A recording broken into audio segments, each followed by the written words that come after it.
سورہ رحمان کا آغاز ہے۔ سورہ رحمان مدنی ہے، ہجرت کے بعد اس کا نزول ہوا۔ قرآن پاک کی ترتیب کے اعتبار سے اس کا نمبر 55 ہے، 55، اور نزول کے اعتبار سے اس کا نمبر 97 ہے، یعنی 97۔ قرآن پاک کی اس سورہ مبارکہ میں 78 آیات ہیں اور 3 رکوع ہیں۔ 78 آیات اور 3 رکوع ہیں۔ یہ سورہ مبارکہ میں بار بار یہ جملہ ہے فَبِأَيِّ آلَاءِ رَبِّكُمَا تُكَذِّبَانِ۔ اس کے معنی کو سمجھ لیں۔ اس کے لفظی معنی ہے کہ اے انسانوں اور اے جنات، تم اپنے رب کی کون کون سی نعمتوں کو جھٹلاؤ گے۔ یہاں پر دنیاوی نعمتوں کا ذکر ہے، پھر قیامت میں جو جنتیوں کو جنت کی نعمتیں ملیں گی اس کا ذکر ہے، پھر جہنمیوں کو جہنم میں جو عذاب ملیں گے اس کا ذکر ہے، اور بار بار یہ ذکر ہے کہ تم اپنے رب کی کون کون سی نعمتوں کو جھٹلاؤ گے، اور ہر جگہ مراد یہی ہے کہ جب اتنا کریم پروردگار ہے جس نے دنیا میں تمہیں اتنی نعمتیں دی اور تم اس کی نافرمانی کرو تو گویا کہ اس کی نعمتوں کو جھٹلانا ہے۔ اسی طرح جب جنت کا ذکر ہے تو فرمایا گیا کہ اتنی پیاری جنت کو چھوڑ دینا اور گناہ کرنا گویا کہ جنت کی نعمتوں کو جھٹلا دینا ہے۔ اور جب جہنم کا ذکر ہے تو گناہ کر کے جہنم میں جانے والے کام کرنا اور اللہ رب العالمین کی نافرمانی کرنا، یہ بھی نعمتوں کو جھٹلانا ہے کہ جو ناشکرا ہوتا ہے وہ نافرمان ہوتا ہے، کیونکہ جو نعمتوں پر شکر کرتا ہے وہ اللہ تعالیٰ کی فرمانبرداری کرتا ہے۔ نبی اکرم صلی اللہ علیہ وآلہ وسلم نے مسلمانوں کے سامنے سورہ رحمان پڑھی، مسلمان خاموشی کے ساتھ سنتے رہے۔ آپ نے فرمایا تم سے اچھے تو تمہارے بھائی جنات ہیں، کہ جب میں نے ان کے سامنے سورہ رحمان پڑھی اور جب میں اس مقام پر پہنچتا فَبِأَيِّ آلَاءِ رَبِّكُمَا تُكَذِّبَانِ، اے جنات اور اے انسانوں کے گروہ، تم اپنے رب کی کون کون سی نعمتوں کو جھٹلاؤ گے، تو وہ یہ کہتے پروردگار ہم تیری کسی نعمت کو نہیں جھٹلاتے، اے مالک و مولا تو ہمیں عمل کی توفیق عطا فرما۔ تو ہمیں بھی چاہیے کہ زبان سے یا کم از کم دل سے ہر اس مقام پر یہ جملہ ضرور کہیں۔ بسم اللہ الرحمن الرحیم، اللہ کے نام سے شروع جو بہت زیادہ مہربان نہایت رحم کرنے والا۔ سورہ رحمان کو قرآن پاک کی زینت قرار دیا گیا۔ الرحمن، رحمان سب سے زیادہ مہربان۔ علم القرآن، رحمان عز و جل نے قرآن سکھایا۔ کسے سکھایا؟ عقائد جہاں صلی اللہ علیہ وسلم کو۔ یہ جواب ہے ان کافروں کا جو یہ کہتے ہیں کہ حضور کو قرآن کسی بشر نے سکھایا، تو فرمایا کسی بشر نے نہیں سکھایا بلکہ قرآن رحمان عز و جل نے سکھایا۔ خلق الانسان، اللہ نے انسان کو پیدا فرمایا۔ علمہ البیان، اور اسے بیان سکھایا۔ الانسان سے خاص انسان یعنی حضور صلی اللہ علیہ وسلم مراد ہیں، انسان کامل، اور بیان سے مراد علم ما کان ما یکون کا بیان، کہ جو اللہ تعالی نے حضور کو علم کا خزانہ یعنی قرآن سکھایا، اس قرآن میں اگلی اور پچھلی باتیں، علم ما کان و ما یکون، اور تمام باتوں کا خلاصہ اور تمام باتوں کی گہرائی موجود ہے۔ الشمس والقمر بحسبان، اب نعمتوں کا ذکر ہے جو نعمتیں دنیا میں ہیں۔ سورج اور چاند ایک حساب میں ہیں، ایک نظام کے تحت ہیں۔ سورج کا بھی ایک نظام ہے، چاند کا بھی ایک نظام ہے، ذرہ برابر بھی ایک لمحے کا بھی فرق نہیں ہوتا۔ وَالنَّجْمُ وَالشَّجَرُ يَسْجُدَانِ، اور ستارے اور درخت سجدہ کرتے ہیں اللہ تعالی کو. نجم سے مراد ستارے بھی ہیں اور نجم سے مراد وہ پودے بھی ہیں جن کے تنے نہیں ہوتے، جو بیل کی شکل میں ہوتے ہیں.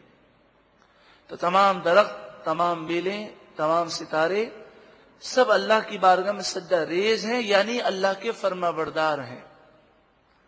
وَالسَّمَاءَ رَفَعَهَا، اور اللہ نے آسمان کو بلند کیا.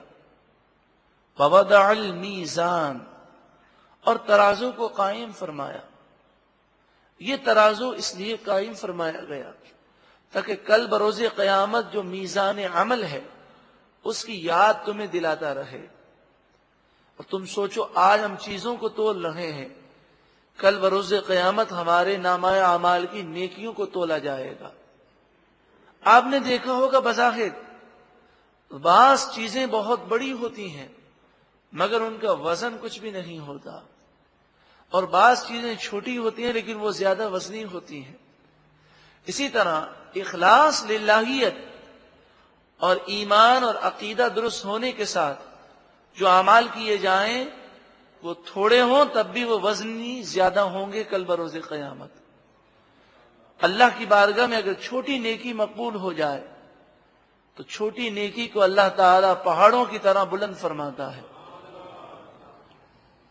اللہ تطغوا فی المیزان، یہ ترازو قائم فرمائے تاکہ تم تولنے میں سرکشی نہ کرو، یعنی پورا پورا تولو. وَأَقِيمُوا الْوَزْنَ بِالْقِسْطِ، اور وزن کو انصاف کے ساتھ قائم رکھو، یعنی کسی کو چیز دو تو وزن پورا کر کے دو. وَلَا تُخْسِرُوا الْمِيزَانَ، اور تولنے میں کچھ کمی نہ کرو. وَالْأَرْضَ وَضَعَهَا لِلْأَنَامِ، اور زمین کو بچھایا مخلوق کے لیے. فِيهَا فَاكِهَةٌ، اس زمین میں ہر قسم کے میوے پھل ہیں. وَالنَّخْلُ ذَاتُ الْأَكْمَامِ، اور کھجوریں ہیں غلاف والی. اللہ رب العالمین نے ہر پھل کو غلاف چھلکا دیا کہ نہ جانے کہاں کہاں سے پھل چلتے ہیں، ہزاروں مٹیاں اور ریت کے ذرات لگتے ہیں، مگر آپ جب کیلے کے چھلکے کو اتارتے ہیں اندر ذرہ برابر بھی مٹی کا کوئی اثر نہیں ہوتا.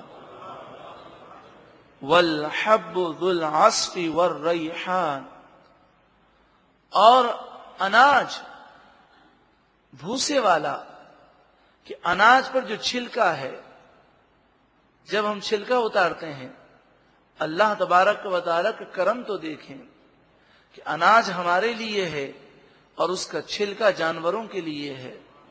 وہ چیز ہمارے لیے بیکار ہے مگر ہمارے جانوروں کے لیے کارآمد ہے. والریحان، اور خوشبودار پھول، رنگ برنگی پھول اور ان کی خوشبوئیں. فَبِأَيِّ آلَاءِ رَبِّكُمَا تُكَذِّبَانِ، پس اے گروہ جن و انس، تم اپنے رب کی کون کون سی نعمتوں کو جھٹلاؤ گے. اے پروردگار، ہم تیری کسی نعمت کو جھٹلا نہیں سکتے، تو ہمیں اپنی فرما برداری کرنے کی توفیق عطا فرما. کہ نافرمانی کرنا گویا کہ اللہ کی نعمتوں کو جھٹلانا ہے، کہ جس رب نے اتنا احسانات کیے بندہ اس کا کہنا نہ مانے. خلق الانسان، اللہ نے انسان کو پیدا کیا. من صلصال، ایک ایسی مٹی سے جو بجنے والی ہے انسان کو بنایا گیا. تو مٹی میں پانی ڈالا گیا اور گارا بنایا گیا، پھر اس گارے کو دھوپ میں سکھایا گیا تو یہ مٹی سخت ہو گئی کہ اس کو اگر زمین پر پھینکا جائے تو آواز پیدا ہو. صلصال سے یہ مراد ہے. کل فخار، جیسے ٹھیکری آپ نے مٹکے کو دیکھا ہوگا کہ جب مٹکا ٹوٹ جاتا ہے تو اس کے جو ٹکڑے ہوتے ہیں اسے ٹھیکری کہتے ہیں. یہ زمین پر گرتے ہیں تو اس کی آواز پیدا ہوتی ہے. سوچیں کہ انسان کو مٹی سے بنایا گیا اور پھر بعد کی نسلوں کو پانی کے ایک قطرے سے بنایا گیا، لیکن انسان میں اللہ تعالیٰ نے کیسی کیسی صلاحیتیں پیدا کی. وَخَلَقَ الْجَانَّ مِن مَّارِجٍ مِّن نَّارٍ، اور اللہ نے جنات کو آگ کے ایسے شعلے سے پیدا کیا جو بغیر دھوئیں کے ہے، آگ کے شعلے سے پیدا کیا. فَبِأَيِّ آلَاءِ رَبِّكُمَا تُكَذِّبَانِ، اے گروہ جن و انس، تم اپنے رب کی کون کون سی نعمتوں کو جھٹلاؤ گے؟ اے پروردگار، ہم تیری کسی نعمت کو جھٹلا نہیں سکتے، تو ہمیں نیکی پر عمل کرنے کی توفیق عطا فرما. رب المشرقین، دونوں مشرقوں کا رب پروردگار، ورب المغربین، اور دونوں مغربوں کا رب، یعنی ساری کائنات کا رب. فَبِأَيِّ آلَاءِ رَبِّكُمَا تُكَذِّبَانِ، پس اے گروہ جن و انس، تم اپنے رب کی کون کون سی نعمتوں کو جھٹلاؤ گے؟ مرج البحرین یلتقیان، اس رب نے دو سمندر بہائے کہ دیکھنے میں معلوم ہوتے ہیں کہ ملے ہوئے ہیں. دو سمندر بہتے ہیں، دیکھنے میں ملے ہوئے معلوم ہوتے ہیں. میٹھا پانی اور نمکین پانی، یہ ہماری زمین کے اندر بھی ملا ہوا ہے، مگر کہیں کنواں ہم جب کھودتے ہیں تو میٹھا پانی نکلتا ہے، کہیں نمکین نکلتا ہے. اسی طرح ایسے سمندر ہیں کہ جہاں پر نمکین اور میٹھے پانی ملتے ہیں. اسی طرح ایسے دریا ہیں کہ دو دریا مل رہے ہیں.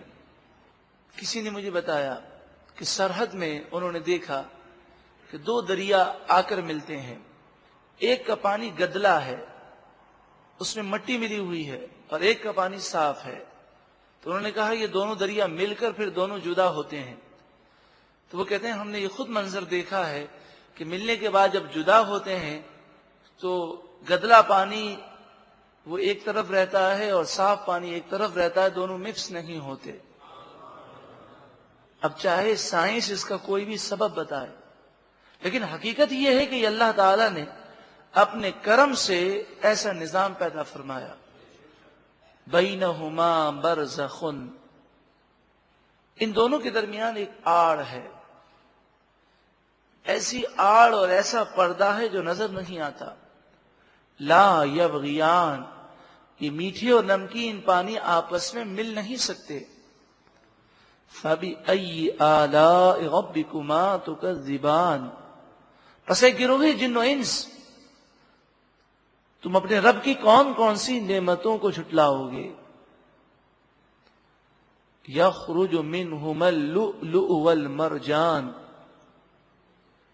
ان دونوں سمندروں سے موتی اور مونگا نکلتا ہے، اور ان موتیوں میں اور مونگوں میں اللہ رب العالمین نے اپنی قدرت کی نشانیوں کو رکھا کہ اس کے اندر لوگوں کی زیب و زینت بھی ہے، خوبصورتی بھی ہے، اور دنیاوی نفع بھی ہے. فَبِأَيِّ آلَاءِ رَبِّكُمَا تُكَذِّبَانِ، پس اے گروہ جن و انس، تم اپنے رب کی کون کون سی نعمتوں کو جھٹلاؤ گے؟ وَلَهُ الْجَوَارِ الْمُنشَآتُ فِي الْبَحْرِ كَالْأَعْلَامِ، اور اسی رب کے لیے بڑی بڑی چلنے والی کشتیاں اور بحری جہاز ہیں جو سمندروں میں اس طرح اٹھے ہوئے ہیں گویا کہ بڑے بڑے پہاڑ. یہ بنانے کی طاقت کس نے دی؟ یہ چلانے کی طاقت کس نے دی؟ یہ لکڑی اور لوہا جس سے تم یہ جہاز بناتے ہو یہ کس نے پیدا کیا؟ فَبِأَيِّ آلَاءِ رَبِّكُمَا تُكَذِّبَانِ، پس اے گروہ جن و انس، تم اپنے رب کی کون کون سی نعمتوں کو جھٹلاؤ گے؟ اے پروردگار، ہم تیری کسی نعمت کو نہیں جھٹلاتے، تو ہمیں عمل کی توفیق عطا فرما۔ کل من علیہا فان، جو کوئی زمین پر ہے اسے فنا ہے، سب کو مٹ جانا ہے، سب کے لیے فنا ہے۔ یہ دنیا فانی ہے، یا باقی انت الباقی، باقی رہنے والا رب العالمین ہے، اس کی ذات ہے۔ وَيَبْقَى وَجْهُ رَبِّكَ ذُو الْجَلَالِ وَالْإِكْرَامِ، اور تیرے رب کی ذات باقی رہنے والی ہے، وہ رب جلال والا ہے، عظمت والا ہے۔ فَبِأَيِّ آلَاءِ رَبِّكُمَا تُكَذِّبَانِ، تو اے گروہ جن و انس، تم اپنے رب کی کون کون سی نعمتوں کو جھٹلاؤ گے؟ يَسْأَلُهُ مَنْ فِي السَّمَاوَاتِ وَالْأَرْضِ، جو بھی آسمانوں اور زمین میں ہے سب اسی سے دعا مانگتے ہیں، سوال کرتے ہیں، اور وہ ہر ایک کے سوال کو پورا کرتا ہے، کیونکہ حقیقی عطا فرمانے والا صرف اور صرف اللہ ہے۔ کل یوم ہوا فی شأن، اور ہر دن وہ ایک نئی شان میں ہے، یعنی مراد یہ کہ ہر لمحے اس کی شان اور قدرت کا ظہور ہے۔ کسی کو پیدا کر رہا ہے، کسی کو موت دے رہا ہے، کسی کو بیمار کر رہا ہے، کسی کو تندرستی دے رہا ہے، کسی کو روزی دے رہا ہے، کسی کو کون سی نعمتیں دے رہا ہے، تو ہر لمحے اللہ کی قدرتوں اور اس کی شان کا ظہور ہے۔ فَبِأَيِّ آلَاءِ رَبِّكُمَا تُكَذِّبَانِ، پس اے گروہ جن و انس، تم دونوں اپنے رب کی کون کون سی نعمتوں کو جھٹلاؤ گے؟ سَنَفْرُغُ لَكُمْ أَيُّهَا الثَّقَلَانِ، اے گروہ جن و انس، ان قریب ہم تمہارا حساب لیں گے۔ فَبِأَيِّ آلَاءِ رَبِّكُمَا تُكَذِّبَانِ، تو اے گروہ جن و انس، تم اپنے رب کی کون کون سی نعمتوں کو جھٹلاؤ گے؟ یا معشر الجن والانس، اے گروہ جن اور اے گروہ انسان، ان استطعتم ان تنفذوا من اقطار السماوات والارض، اگر تم سے ہو سکتا ہے تو آسمان اور زمین کے کناروں سے نکل جاؤ، اگر اس کی طاقت رکھتے ہو، فانفذوا، پس تم نکل جاؤ، لا تنفذون الا بسلطان، تم جہاں کہیں نکلو گے وہاں اسی کی سلطنت ہے۔ فَبِأَيِّ آلَاءِ رَبِّكُمَا تُكَذِّبَانِ، پس اے گروہ جن و انس، تم اپنے رب کی کون کون سی نعمتوں کو جھٹلاؤ گے؟ يُرْسَلُ عَلَيْكُمَا شُوَاظٌ مِّن نَارٍ،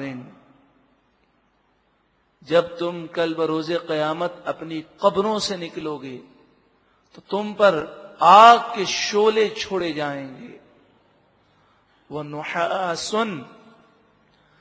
اور سخت گرم دھواں چھوڑا جائے گا، فَلَا تَنْتَصِرَانِ، پھر اے گروہ جن و انس، تم بدلہ نہ لے سکو گے، مقابلہ نہ کر سکو گے۔ فَبِأَيِّ آلَاءِ رَبِّكُمَا تُكَذِّبَانِ، پس اے گروہ جن و انس، تم اپنے رب کی کون کون سی نعمتوں کو جھٹلاؤ گے؟ فَإِذَا انشَقَّتِ السَّمَاءُ، پھر جب آسمان پھٹ جائے گا، قیامت قائم ہوگی اور پہلی سور پھونکی جائے گی، فَكَانَتْ وَرْدَةً، تو آسمان پھٹ کر گلابی سرخ ہو جائے گا، کدھان، گویا کہ رنگا ہوا چمڑا، کہ بکرے کی کھال کو جب رنگ دیا جاتا ہے تو کیسا سرخ ہوتا ہے.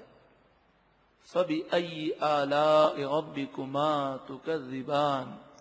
پھر اے گروہ جن و انس، تم اپنے رب کی کون کون سی نعمتوں کو جھٹلاؤ گے. بعض نے فرمایا کہ آسمان پھٹ جائے گا پہلی سور پر، دوسری سور پر انسانوں کو اور جنات کو دوبارہ پیدا کیا جائے گا. اس موقع پر آسمان بھی پیدا ہوگا، لیکن اس وقت آسمان سرخ انگارے کی طرح ہوگا. فَيَوْمَئِذٍ لَا يُسْأَلُ عَنْ ذَنبِهِ إِنسٌ وَلَا جَانٌ. پھر اس دن انسان اور جنات سے ان کے گناہوں کے بارے میں پوچھا نہیں جائے گا، کیونکہ پوچھنے کی حاجت نہ ہوگی. لوگوں کے چہرے بتا رہے ہوں گے کہ کتنے گناہگار ہیں. فَبِأَيِّ آلَاءِ رَبِّكُمَا تُكَذِّبَانِ. پس اے گروہ جن و انس، تم اپنے رب کی کون کون سی نعمتوں کو جھٹلاؤ گے. قیامت کی ہولناکیاں سننے کے بعد بھی کیا تم اللہ کی بارگاہ میں سچی پکی توبہ نہیں کرو گے؟ یعرف المجرمون بسیماہم. کیا ہولناک وہ لمحات ہوں گے جب مجرمین گناہگار اپنی پیشانیوں سے پہچانے جائیں گے. فَيُؤْخَذُ بِالنَّوَاصِي وَالْأَقْدَامِ. پھر پیشانی کے بالوں اور ٹانگوں سے پکڑ لیے جائیں گے اور گھسیٹ کر جہنم میں پھینک دیے جائیں گے. کیا اب بھی اللہ کی نعمتوں کو جھٹلاؤ گے اور اب بھی نافرمانی کرو گے؟ فَبِأَيِّ آلَاءِ رَبِّكُمَا تُكَذِّبَانِ.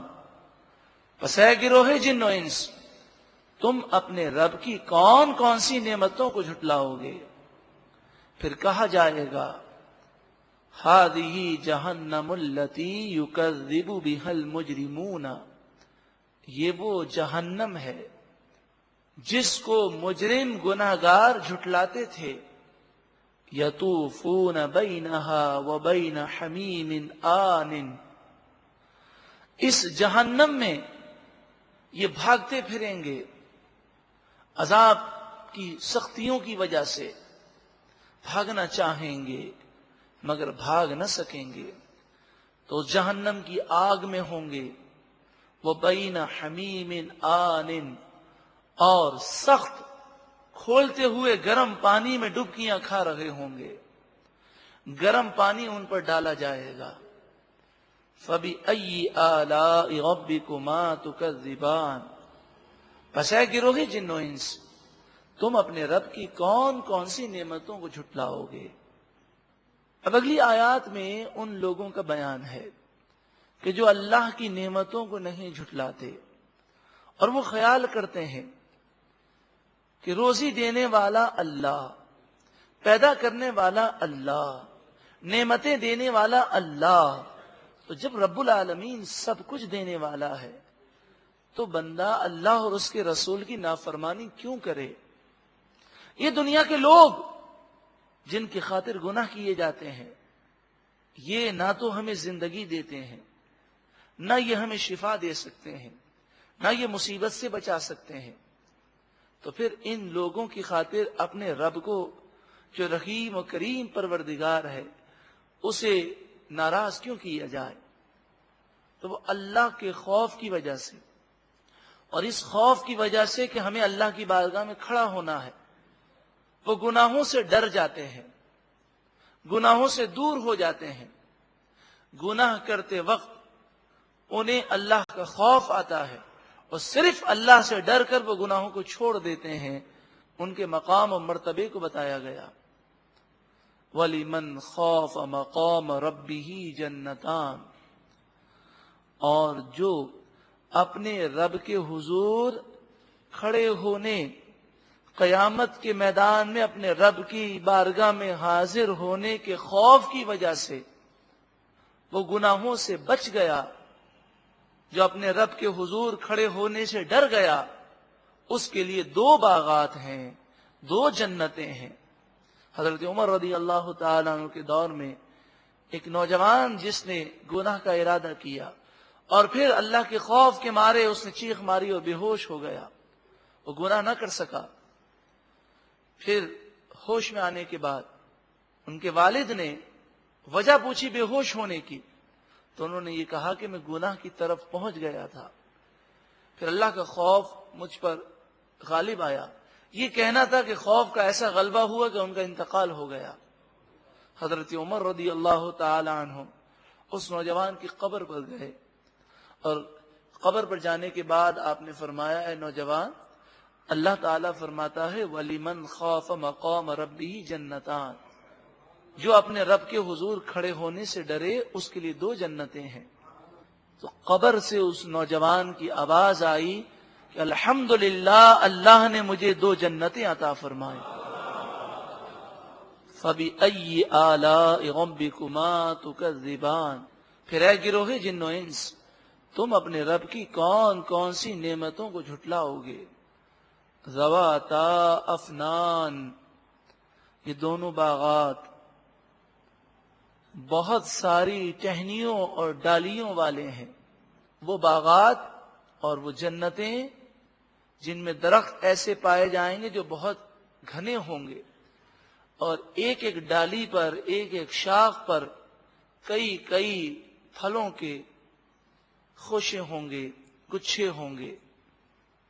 فَبِأَيِّ آلَاءِ رَبِّكُمَا تُكَذِّبَانِ، پھر اے گروہ جن و انس، تم اپنے رب کی کون کون سی نعمتوں کو جھٹلاؤ گے؟ کیا اتنی پیاری جنت بھی تم چھوڑ دو گے؟ اتنی پیاری جنت کے ذکر سننے کے باوجود اسے حاصل کرنے کی کوشش نہیں کرو گے؟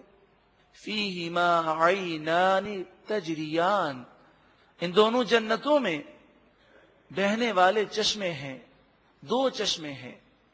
فَبِأَيِّ آلَاءِ رَبِّكُمَا تُكَذِّبَانِ، پھر تم اپنے رب کی کون کون سی نعمتوں کو جھٹلاؤ گے؟ فِيهِمَا مِن كُلِّ فَاكِهَةٍ زَوْجَانِ، ان دونوں جنتوں میں ہر قسم کے پھلوں کے جوڑے ہیں۔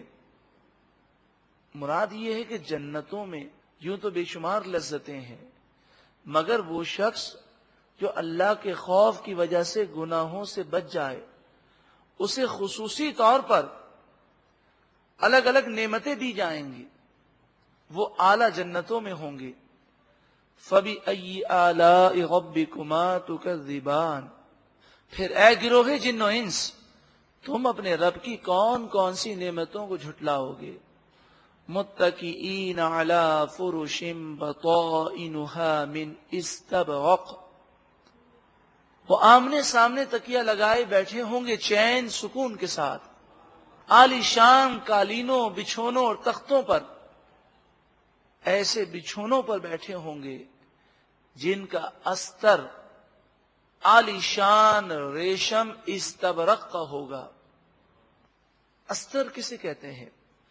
آپ نے اگر رضائی دیکھی ہو، لحاف دیکھا ہو، دیکھا تو سب نے غور کیا ہو، تو اب دیکھیں ایک کپڑا تو وہ ہوتا ہے جو اس کے اوپر ہے، جو لوگوں کو نظر آتا ہے، اور ایک کپڑا اندر ہوتا ہے۔ تو عام طور پر اوپر والا کپڑا اندر والے کپڑے سے زیادہ خوبصورت ہوتا ہے، اور اندر تو انسان ہر قسم کا کپڑا لگا دیتا ہے کہ اندر کس کو نظر آنا ہے۔ تو فرمایا وہ بچھونے جن کا اندر کا کپڑا استر اتنے عالی شان ریشم کا ہوگا تو اعلیٰ کپڑے کی اور اوپر والے کپڑے کی کیا شان ہوگی۔ وَجَنَ الْجَنَّتَيْنِ دَانٍ، اور دونوں جنتوں کے میوے اور پھل قریب قریب جھکے ہوئے ہوں گے کہ ہاتھ بڑھا کر توڑ لیے جائیں۔ فَبِأَيِّ آلَاءِ رَبِّكُمَا تُكَذِّبَانِ، پھر اے گروہ جن و انس، تم اپنے رب کی کون کون سی نعمتوں کو جھٹلاؤ گے؟ فِيهِنَّ قَاصِرَاتُ الطَّرْفِ لَمْ يَطْمِثْهُنَّ إِنسٌ قَبْلَهُمْ وَلَا جَانٌّ، ان باغات میں، ان جنتوں میں وہ حوریں ہیں، وہ جنتی عورتیں ہیں کہ جو نگاہ نیچی رکھنے والی ہیں۔ قاصرات الطرف، جن کی نگاہیں نیچی رہتی ہیں، نہ ان سے پہلے کسی انسان نے انہیں چھوا اور نہ کسی جن نے انہیں ہاتھ لگایا۔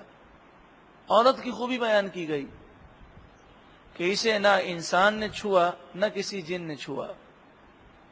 یہ جنتی عورت کی خوبی ہے، یعنی شوہر سے پہلے کسی نے نہیں چھوا، اور دنیاوی اعتبار سے بھی وہ مسلمان خاتون بہت عظیم خاتون ہے کہ کوئی نامحرم مرد اس کے جسم کو نہ چھوئے۔ تو چچا زاد، پھوپھی زاد، خالہ زاد، بھائیوں سے ہاتھ ملانا یہ حرام ہے عورت کے لیے کہ وہ اس کے لیے نامحرم ہے۔ ہمارے یہاں پر یہ رسم پڑ گئی کہ لوگ اسے ماڈرن ہونا سمجھتے ہیں کہ عورت مردوں سے ہاتھ ملائیں، بلکہ اب تو یہ سننے میں بھی آیا ہے کہ شادی کی محفل پر بعض نادان لوگوں کے یہاں پر جس طرح مرد حضرات کھڑے رہتے ہیں باہر، اس طرح عورتیں بھی کھڑی رہتی ہیں۔ اچھا، عورتیں آتی ہیں تو وہ مردوں سے بھی ہاتھ ملاتی ہیں، اور مرد آتے ہیں تو وہ مردوں سے ہاتھ ملاتے ہیں، عورتوں سے بھی ہاتھ ملاتے ہیں۔ اس میں محرم نامحرم کا کوئی فرق نہیں رکھا جاتا۔ ایسے بعض خاندانوں میں سننے میں آیا، الامان والحفیظ، نعوذ باللہ من ذالک، اللہ تعالیٰ انہیں ہدایت عطا فرمائے۔ اس کے علاوہ جنت کے اندر جنتی عورتوں کی جو صفت بیان فرمائے نگاہ نیچی رکھنے والے۔ عورت کا زیور، زیب و زینت اس کی شرم و حیا ہے، اور جو عورت شرم و حیا کا پیکر ہے وہ مشابہ ہے جنتی حوروں سے۔ حضرت فاطمہ الزہرا رضی اللہ تعالی عنہا شرم و حیا کی اس قدر پیکر تھیں کہ نبی اکرم صلی اللہ علیہ وسلم نے فرمایا میری فاطمہ دنیا میں جنتی حور ہے، میری فاطمہ دنیا میں جنتی حور ہے۔ تو جنتی حور سے تشبیہ دینے کی ایک وجہ یہ بھی تھی کہ آپ جنتی عورتوں کی طرح شرم و حیا کی پیکر تھیں۔ اس قدر شرم و حیا کی پیکر کے فرماتی ہیں میرے نزدیک عورت کا کمال یہ ہے، سب سے اچھی عورت یہ ہے کہ وہ کسی اجنبی نامحرم مرد کو نہ دیکھے اور نامحرم مرد اسے نہ دیکھے۔ وقت انتقال پریشان ہے اس وجہ سے کہ میری جب جنازہ اٹھے گا تو میرے کفن پر کسی نامحرم مرد کی نگاہ نہ پڑ جائے، کیونکہ اس زمانے میں جنازے کو میت کو کھلا اٹھاتے تھے، چارپائی پر کوئی ڈولی وغیرہ نہ تھی، تو پھر ایک خاتون نے چارپائی پر چاروں طرف شاخیں وہ لگائیں، 4 شاخیں چارپائی کے 4 کونوں پر، اور اس پر کپڑا ڈال کے بتایا کہ ہم آپ کو اس طرح لے جائیں گے۔ تو حضور نبی کریم صلی اللہ علیہ وسلم کے وصال ظاہری کے بعد حضرت فاطمہ کبھی مسکرائی نہیں، لیکن 6 مہینوں کے بعد اپنے وصال سے پہلے صرف 1 مرتبہ مسکرائیں، اس وجہ سے کہ انہوں نے کہا کہ اللہ تمہارا بھلا کرے، تم نے میری فکر کو دور کر دیا۔ یعنی انتقال کے وقت بھی فکر کیا ہے کہ میری میت پر جو کفن ہے وہ کفن بھی نامحرم نہ دیکھے۔ اللہ اکبر۔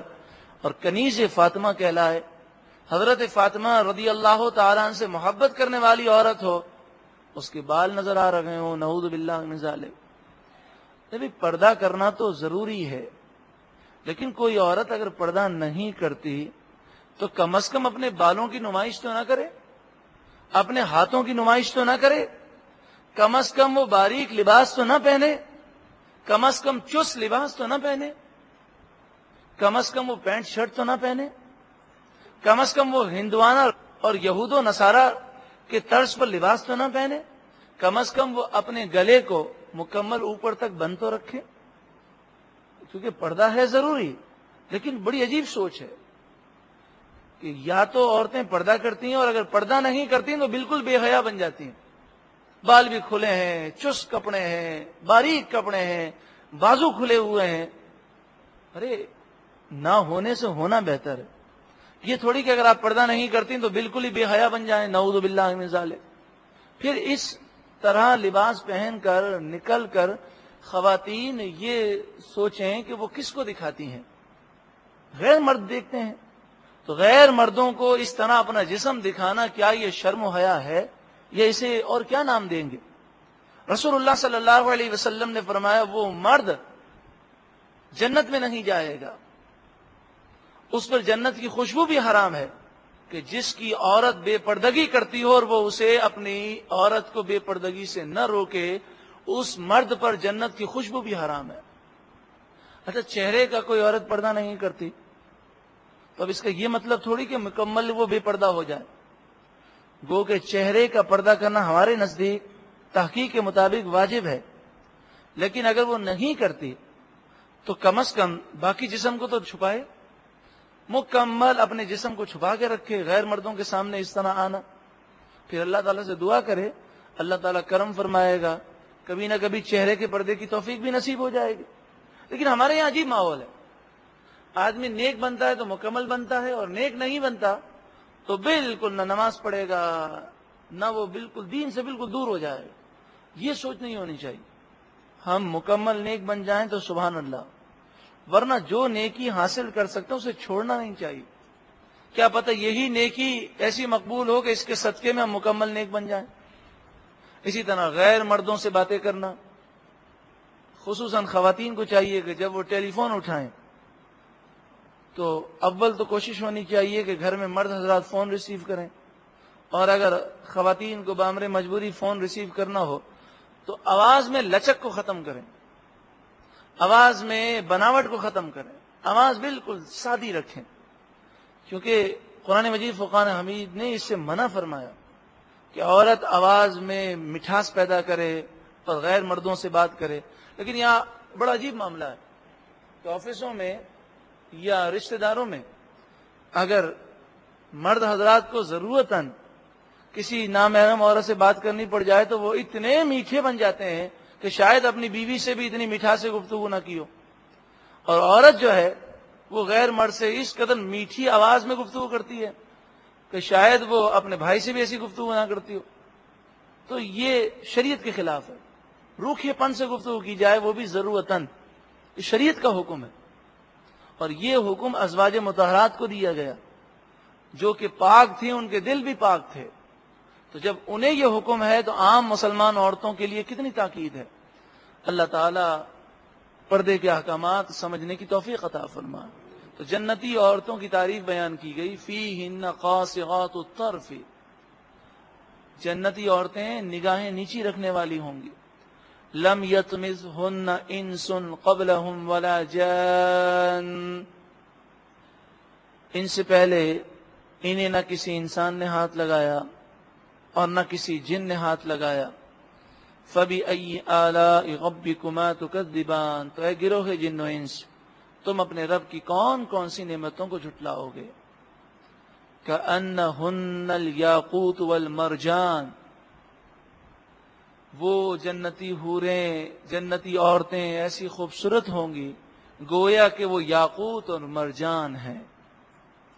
اور خصوصاً جو خاتون پردے کی پابند ہے، نیک صالح ہے، اسے اللہ تعالیٰ جنتی حوروں سے بھی زیادہ حسن عطا فرمائے گا، اور یہ جنتی حوریں اس مرد کو ملیں گی جس نے اپنی نگاہ کی حفاظت کی۔ یہاں دنیا کے اندر آزمائش ہے، امتحان ہے کہ جائز کے علاوہ ناجائز کی طرف مت دیکھو، چاہے نفس کہے چاہے شیطان کہے، اسے ضبط کرو، اپنی نگاہوں کی حفاظت کرو، اپنے ذہن کو پاکیزہ رکھو۔ جب ذہن پاکیزہ ہوگا تو انشاءاللہ جنت میں اعلیٰ مراتب اور اعلیٰ مقام نصیب ہوں گے۔ اے اللہ ہمارے ظاہر و باطن کو، ہماری نگاہوں کو، ہمارے دل کو، ہمارے خیالات کو پاکیزہ فرما دے۔ فَبِأَيِّ آلَاءِ رَبِّكُمَا تُكَذِّبَانِ، تو اے گروہ جن و انس، تم اپنے رب کی کون کون سی نعمتوں کو جھٹلاؤ گے۔ هَلْ جَزَاءُ الْإِحْسَانِ إِلَّا الْإِحْسَانِ، احسان کا بدلہ کیا ہے؟ صرف احسان۔ پہلے احسان سے مراد نیکی ہے، اور دوسرے احسان سے مراد جنت ہے، یعنی نیکی کا بدلہ جنت ہی ہے۔ کیا معنی ہے؟ نیکی کا بدلہ جنت ہی ہے۔ اور دنیاوی اعتبار سے کوئی اچھا کام کرے تو اس کا صلہ کیا ہوتا ہے؟ اچھا ہوتا ہے۔ اچھے کا انجام اچھا ہے، برے کا انجام برا ہے۔ تو جو دنیا میں نیک اعمال کرے گا اس کا انجام بہت اچھا ہے، وہ جنت ہے۔ فَبِأَيِّ آلَاءِ رَبِّكُمَا تُكَذِّبَانِ، اے گروہ جن و انس، تم اپنے رب کی کون کون سی نعمتوں کو جھٹلاؤ گے۔ وَمِن دُونِهِمَا جَنَّتَانِ، اللہ کا ڈر رکھنے والوں کے لیے یہ جو دو باغ تھے، دو جنتیں تھیں، اس کے علاوہ اور دو جنتیں ہیں ان کے لیے. فَبِأَيِّ آلَاءِ رَبِّكُمَا تُكَذِّبَانِ، تو اے گروہ جن و انس، تم اپنے رب کی کون کون سی نعمتوں کو جھٹلاؤ گے. مُدْحَامَّتَانِ، یہ دونوں باغات، یہ دونوں جنتیں اس قدر گھنے ہیں کہ وہ سیاہی مائل ہیں، یعنی بہت زیادہ ان میں درخت ہیں، بہت زیادہ ان میں گھنا پن ہے. فَبِأَيِّ آلَاءِ رَبِّكُمَا تُكَذِّبَانِ، تو اے گروہ جن و انس، تم اپنے رب کی کون کون سی نعمتوں کو جھٹلاؤ گے. فِيهِمَا عَيْنَانِ نَضَّاخَتَانِ، ان دونوں باغات میں ابلنے والے، اچھلنے والے چشمے ہیں. فَبِأَيِّ آلَاءِ رَبِّكُمَا تُكَذِّبَانِ، تو اے گروہ جن و انس، تم اپنے رب کی کون کون سی نعمتوں کو جھٹلاؤ گے. حدیث پاک میں فرمایا کہ جنت کی جو مثال ہے صرف سمجھانے کے لیے ہے، ورنہ جنت کی کسی نعمت کا ہم تصور نہیں لا سکتے. اب بظاہر یہ ہے کہ دو ابلنے والے چشمے، لیکن وہ کس قدر روح کو فرحت دینے والے ہوں گے اور کس قدر عظیم ہوں گے، اس کا ہم تصور نہیں کر سکتے. فِيهِمَا فَاكِهَةٌ وَنَخْلٌ وَرُمَّانٌ، ان دونوں باغات میں فاکہہ، قسم قسم کے میوے ہیں، پھل ہیں، وَنَخْلٌ، اور خاص طور پر کھجوریں ہیں، وَرُمَّانٌ، اور انار ہیں. فَبِأَيِّ آلَاءِ رَبِّكُمَا تُكَذِّبَانِ، تو اے گروہ جن و انس، تم اپنے رب کی کون کون سی نعمتوں کو جھٹلاؤ گے. کہ یہ بھی تصور کریں کہ جو ہماری کھجور ہے، جنت کی کھجور اور اس کھجور میں کوئی مقابلہ نہیں ہے. جنت کے انار اور دنیا کے انار میں کوئی مقابلہ نہیں ہے. دنیا کا انار تو صرف یہ دکھانے کے لیے ہے کہ جنت میں انار ہوں گے، لیکن ان کے ذائقے اس قدر بلند و بالا ہوں گے جو ہم تصور میں بھی نہیں لا سکتے. فَبِأَيِّ آلَاءِ رَبِّكُمَا تُكَذِّبَانِ، اے گروہ جن و انس، تم اپنے رب کی کون کون سی نعمتوں کو جھٹلاؤ گے. فِيهِنَّ خَيْرَاتٌ حِسَانٌ، ان باغات میں جنتی عورتیں ہیں، حوریں ہیں. خیرات، اچھی عادت والی ہیں. حسان، انتہائی خوبصورت ہیں. جنت میں عورتوں کی دو خوبیاں بیان کی گئیں، اچھی عادت ہیں اور خوبصورت ہیں. اور دنیاوی طور پر رسول اللہ صلی اللہ علیہ وسلم نے نوجوانوں کو کہ جب وہ نکاح کریں تو آپ نے جو تعلیم فرمائی اس میں یہ فرمایا کہ لوگ چار وجہ سے نکاح کرتے ہیں. کوئی حسن کی وجہ سے کرتا ہے، کوئی مال کی وجہ سے، کوئی خاندان کی وجہ سے، کوئی اخلاق اور اچھی عادت کی وجہ سے. آپ نے ارشاد فرمایا حسن کی وجہ سے نکاح مت کرو. حدیث پاک کے الفاظ ہیں، حسن کی وجہ سے نکاح مت کرو، مال کی وجہ سے نکاح مت کرو، خاندان کی وجہ سے نکاح مت کرو. اور خاص طور پر مال کی وجہ سے نکاح کرنے والے کے متعلق فرمایا کہ جو مال کے لالچ میں نکاح کرے گا اللہ تعالیٰ اس پر محتاجی کو مسلط کر دے گا. فرمایا نکاح کرو صرف دینداری کی وجہ سے، اچھے اخلاق کی وجہ سے، اچھی عادتوں کی وجہ سے. اور جو ایسا کرے گا اسے جنت میں اللہ تعالیٰ صلہ عطا فرمائے گا. اسی طرح خواتین کو بھی چاہیے، اور خواتین کے جو والی ہیں، جو سرپرست ہیں، انہیں بھی چاہیے کہ وہ نکاح کرتے ہوئے، رشتہ دیتے ہوئے مال، حسن اور خاندان کی طرف زیادہ نہ دیکھیں، ساری توجہ اخلاق اور دینداری پر مبذول رکھیں. نبی اکرم صلی اللہ علیہ وسلم نے نیک خاتون کے متعلق فرمایا کہ دنیا متاع، پوری کی پوری دنیا یہ ایک سامان ہے. وخیر متاعها الامرأة الصالحة، آپ نے فرمایا اس پوری دنیا کی نعمتوں میں سب سے بڑی نعمت نیک صالح بیوی ہے. یہ نیک صالح بیوی کو دنیا کی سب سے بڑی نعمت قرار دیا گیا دنیا کے ساز و سامان میں سے. اب نیک صالح بیوی کیسے نصیب ہوگی کہ جب وہ رشتہ ڈھونڈے تو اس کو یہ فکر ہو کہ مجھے ایک نیک صالح خاتون سے نکاح کرنا ہے. یا پھر یہ صورت ہو سکتی ہے کہ وہ اگر شادی شدہ ہے اور یہ بات وہ سنتا ہے تو نیک صالح خاتون اور جنتی گھرانہ یہ اسی صورت میں پیدا ہوگا کہ وہ اپنے گھر میں قرآن و حدیث کا ماحول پیدا کرے، خود اچھی محفل میں آئے، ان کو لے کر آئے۔ اچھا، گھر میں کیسٹیں درس قرآن کی، درس حدیث پاک کی، اس طرح ایک ذہن بنے گا، اور انشاءاللہ تعالی جب ماحول اچھا ہوگا تو اس کی برکتیں خوب ملیں گی۔ آگے فرمایا فَبِأَيِّ آلَاءِ رَبِّكُمَا تُكَذِّبَانِ، تو اے گروہ جن و انس، تم اپنے رب کی کون کون سی نعمتوں کو جھٹلاؤ گے؟ حور مقصورات فی الخیام، جنتی حوریں خیموں میں پردہ نشین ہوں گی۔ مقصورات، پردہ نشین، جنتی عورتیں جنت میں پردہ کریں گی، حالانکہ جنت میں کسی کو برائی کا خیال آ ہی نہیں سکتا۔ تو پردہ اس لیے نہیں کہ وہ سامنے والا برا ہے اس لیے پردہ کرنا، پردہ اللہ تعالیٰ کی نعمت ہے، پردہ زینت ہے، پردہ اللہ تعالیٰ کا حکم ہے۔ تو جنت میں حوریں خیموں میں پردہ نشین ہوں گی، ان کے شوہر کے علاوہ کوئی اور انہیں دیکھ نہیں سکے گا۔ تو یہ پردہ اس قدر بڑی نعمت ہے، اور جس گھر میں پردہ ہو یقیناً وہ جنتی گھرانہ ہے۔ فَبِأَيِّ آلَاءِ رَبِّكُمَا تُكَذِّبَانِ، تو اے گروہ جن و انس، تم اپنے رب کی کون کون سی نعمتوں کو جھٹلاؤ گے؟ لم یطمثہن انس قبلہم ولا جان، ان جنتی حوروں کو نہ کسی انسان نے اس سے پہلے چھوا اور نہ کسی جن نے۔ فَبِأَيِّ آلَاءِ رَبِّكُمَا تُكَذِّبَانِ، اے گروہ جن و انس، تم اپنے رب کی کون کون سی نعمتوں کو جھٹلاؤ گے؟ متکئین علی رفرف خضر وعبقری حسان، تکیہ لگائے ہوئے جنتی ہوں گے۔ رفرف عربی میں قالین کو کہتے ہیں، خضر سبز، سبز قالینوں پر بیٹھے ہوں گے، اور عبقری قالین کے اوپر جو چادر ہوتی ہے اسے کہتے ہیں، جیسے ہمارے یہاں چاندنی بچھائی جاتی ہے قالین کے اوپر۔ حسان کے معنی ہے خوبصورت، تو سبز قالینوں پر اور خوبصورت چاندنیوں پر وہ بیٹھے ہوں گے تکیہ لگائے۔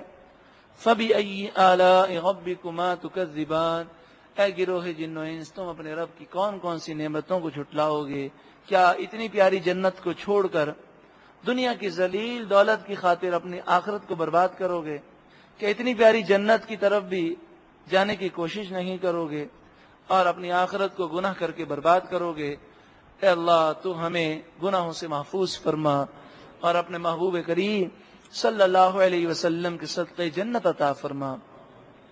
تبارک اسم ربک ذی الجلال والاکرام، آپ کے رب کا نام بڑی برکت والا ہے، آپ کا رب بڑی عظمتوں اور بڑی عزتوں والا ہے۔